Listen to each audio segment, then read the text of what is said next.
So what's up mga kameng, and welcome back sa ating channel. So for today's video, papakita ko sa inyo kung paano mag-reset ng BIOS password. No? So nakalock siya, isa tong company PC. So nakalock yung mga ganitong PC. So hindi ka aware ay hindi mo ito mapoformat. So gusto ko i-share sa inyo to para magkaroon kayo ng kaunting idea. Yan. So, kahit anong enter mo dyan, password dyan ay wala. Hindi mo magagawa. So, bago ka sa channel ko, sa Jiming Tech, nag-upload ako ng ganitong video and para makapulutan mo ng mga aral and idea sa ating mga content. So, please subscribe and like bago tayo magsimula. And, simulan muna natin at let's turn off the PC, mini PC, ThinkPad Lenovo, ting model, yan,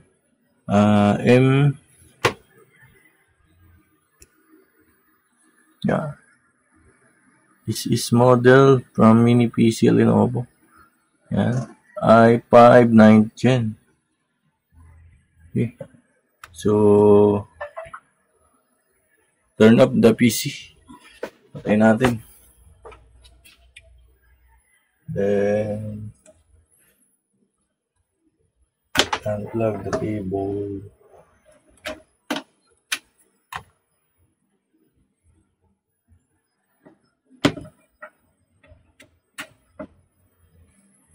Then remove screw. Yan, from there. Yan, remove screw. Then press. Okay.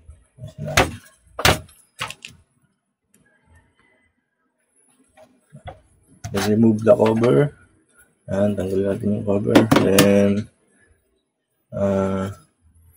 going to this part of mini PC. Then jumper natin.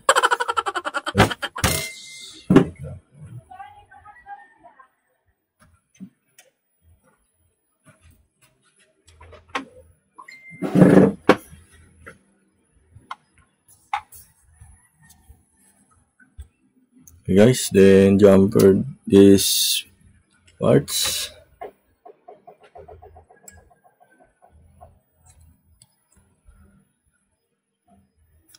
Yeah. Here, jumper to pin 2 and 4.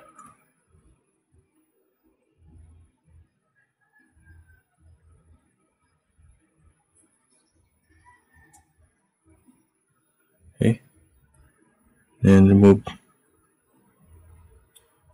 Yeah, then jumper to the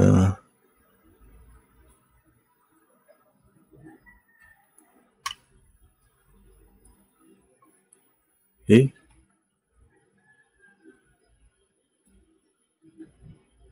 Yeah, let's jump. Then power on. Okay, ayun natin siya, no?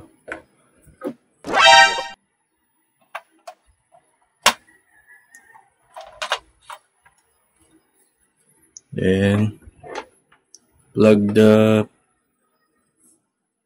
power. Okay, then power on. Power on.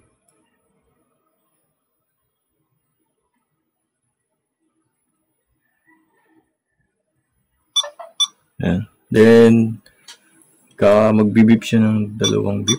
Tink, tink. Okay. Then turn off.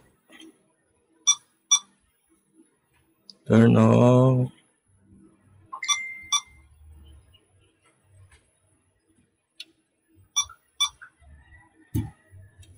Okay, let's see this display. Plug to VGA cord, then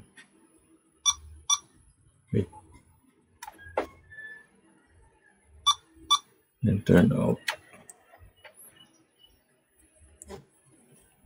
Then babalik lang natin sa dati niyang pwesto. Okay.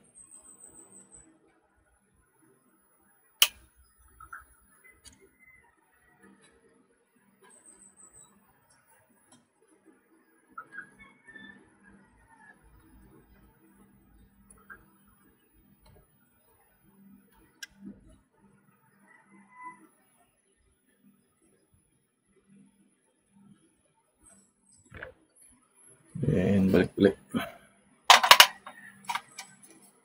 Then test natin kung okay na siya.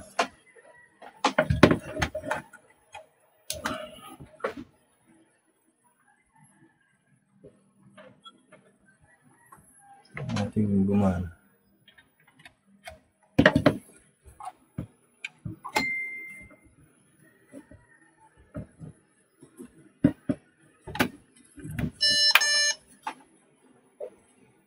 Yan.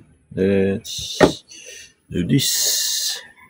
Na-reset na natin. So, F1 to enter reset. Yes.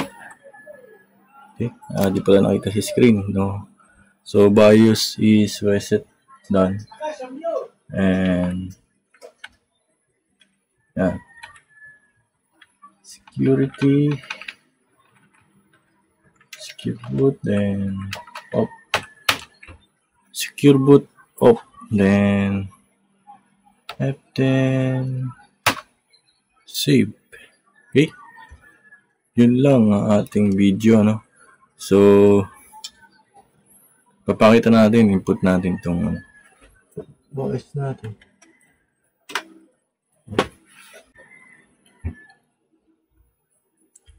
Okay, thank you for watching and God bless po.